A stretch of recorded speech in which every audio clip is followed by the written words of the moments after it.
Good evening. I'm your host, and welcome to Kenya News Update today.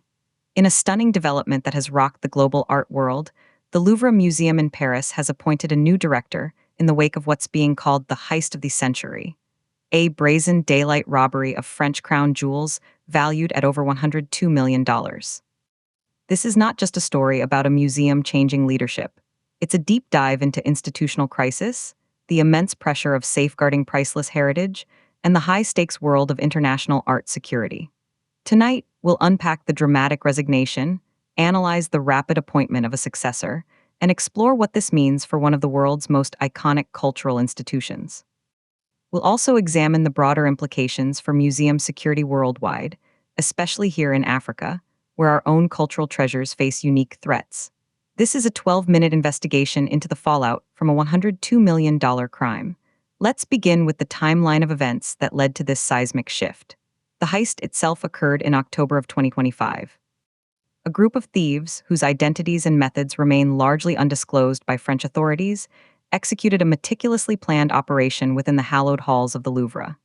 They targeted a specific collection, the French crown jewels.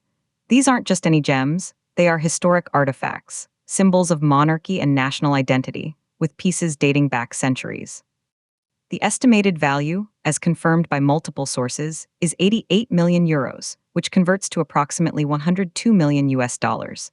The robbery happened in broad daylight, while the museum was open to the public, adding a layer of audacity that has captured global headlines for months. For 4 months following the theft, the museum's director, Laurence Descartes, faced mounting pressure.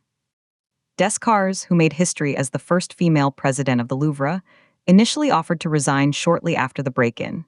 However, she remained in her post as investigations continued. That changed on Monday, February 24, 2026. French President Emmanuel Macron's office released a statement confirming he had accepted Descartes' resignation. The statement praised her decision as, and I quote, "a responsible move at a time when the world's largest museum requires stability and renewed leadership." The phrasing is diplomatic, but the subtext is clear. This was a necessary change following a catastrophic security failure. Then, with remarkable speed, the succession was announced. Merely half a day after Descartes' resignation became public, on Wednesday, February 25th, the French Ministry of Culture named Christophe Leribault as the new director of the Louvre. Leribault is not an outsider. He is a respected art historian who has served as the president of the Musée d'Orsay and the Musée de l'Orangerie in Paris since 2021. His appointment is being framed as a move to restore order and confidence. Analysts suggest the rapid handover was deliberately orchestrated to prevent a prolonged period of uncertainty and to signal decisive action from the government. The Louvre isn't just a museum, it's a symbol of French cultural prestige, attracting over 9 million visitors in a normal year. It's also a massive economic engine. A crisis of this magnitude demanded an immediate response. Now, let's delve deeper into the context. The crown jewels heist was not an isolated incident, but rather the most spectacular failure in what sources describe as a punishing run of crises for the institution. Reports indicate the Louvre has been grappling with internal labor disputes, budgetary pressures, and ongoing modernization challenges.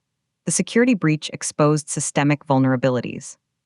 While specific details of the heist are scarce, experts point to several potential failure points: human error, possible insider knowledge, technological gaps in alarm or surveillance systems, or a combination of all three. The fact that thieves could penetrate one of the most secure museums on the planet, target specific high-value items, and escape undetected, at least initially, points to a profound breakdown. To understand the scale of the loss, we need to visualize the value. $102 million is an almost incomprehensible figure. Let's put it in perspective. That sum is roughly equivalent to the annual operating budget of a mid-sized national museum system. It dwarfs the value of most famous individual art thefts in recent decades. For comparison, the infamous theft of Edvard Munch's, The Scream, from the Munch Museum in Oslo in 2004, was valued at around $120 million, but that was for a single, iconic painting. This heist involved multiple jewels and regalia. The financial loss is staggering, but the cultural and historical loss is incalculable. These jewels are irreplaceable fragments of French history. This brings us to the debate format, presenting multiple perspectives on this leadership change. Perspective 1, the resignation was an absolute necessity. Proponents of this view argue that Laurence Descartes, regardless of her historic appointment and other accomplishments, ultimately bore responsibility for the security of the institution. The buck stops at the top. In the wake of a $102 million loss, maintaining public and governmental trust was impossible. Her resignation, they say, was the only honorable course of action to allow the museum to rebuild. It was a sacrificial move to protect the institution's reputation. Perspective 2, Descartes was a scapegoat for deeper, systemic problems. This counterargument suggests that blaming a single director for a heist of this sophistication is unfair. The Louvre is a vast, complex organization with security protocols involving multiple government agencies and private contractors. The failures likely run much deeper than the director's office, in budget allocations for security upgrades, in inter-agency coordination, in decades-old infrastructure. Forcing her resignation, this view holds, creates the appearance of action without necessarily addressing the root causes. It's a political solution to an operational and security problem. Perspective 3, the rapid appointment of Christophe Leribault is a masterstroke. Supporters point to his impeccable credentials, his deep institutional knowledge of French museums, and his reputation as a steady, experienced administrator. He represents continuity and expertise. In a crisis, you don't want a revolutionary, you want a competent manager who can stabilize the ship, reassure staff, and work closely with security experts and the government to implement reforms. His swift appointment prevented a damaging leadership vacuum. Perspective 4, the rapid appointment signals panic and a lack of transparent process. Critics might ask, was there a proper international search? Were other candidates considered? Announcing a successor within 12 hours of a resignation suggests the decision was preordained, potentially bypassing a more thorough vetting process. In an institution reeling from a trust deficit, the perception of a backroom deal, even if it delivers a qualified candidate, could be problematic. It raises questions about whether the change is truly about reform or just about managing public relations. Now, let's connect this global story to our region. The security of cultural heritage is a pressing issue across Africa. While we may not have crown jewels worth $102 million in a single museum, our continent is home to priceless and vulnerable artifacts, from ancient manuscripts in Timbuktu to archaeological sites in the Nile Valley to contemporary art collections. The Louvre heist serves as a stark warning. If it can happen there, with all its resources, it can happen anywhere. This incident should prompt urgent reviews of security protocols in our own national museums, galleries, and heritage sites. Are our systems robust? Are our personnel trained? Is funding adequate? The economic value of cultural tourism is immense for many African nations, and its protection is paramount. Furthermore, the financial scale of this heist intersects with other major economic stories in our region. For instance, our research ticker shows that on the same day this Louvre story broke, Angola's state oil company, Sonangol, was in talks with China for a refinery loan worth $4.8 billion. That's a figure nearly 50 times larger than the value of the stolen jewels. It's a reminder of the vast financial flows and investments happening across our continent, and it underscores the importance of robust institutions, whether they are museums safeguarding history or state companies managing multi-billion-dollar projects. Security and accountability are universal requirements. Returning to the Louvre, what are the immediate challenges facing Christophe Leribault? First and foremost, security overhaul.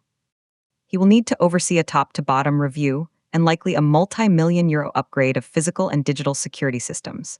This will involve not just technology, but personnel training and procedural changes. Second, crisis management and reputation repair. He must restore confidence among the museum's 9 million annual visitors, its international donors, and the French public. Third, navigating internal morale. The staff has been through a traumatic event and a sudden leadership change. Uniting the team will be crucial. Fourth, continuing the museum's modernization and accessibility projects, which were central to Descartes' tenure, but now under the dark shadow of the heist. What about the investigation? The search for the $102 million worth of crown jewels continues. Interpol and French police are undoubtedly involved at the highest level. The art and antiquities black market is a shadowy, global network. Recovering stolen items of this fame and uniqueness is notoriously difficult, as thieves often break pieces down for their raw gem value or hold them for ransom. The pressure on law enforcement is immense. Every day the jewels remain missing is another day of embarrassment for France and a victory for the criminals. In conclusion, the appointment of a new director at the Louvre is more than a personnel change. It is the direct consequence of a $102 million security failure that has exposed vulnerabilities in even the most fortified cultural institutions.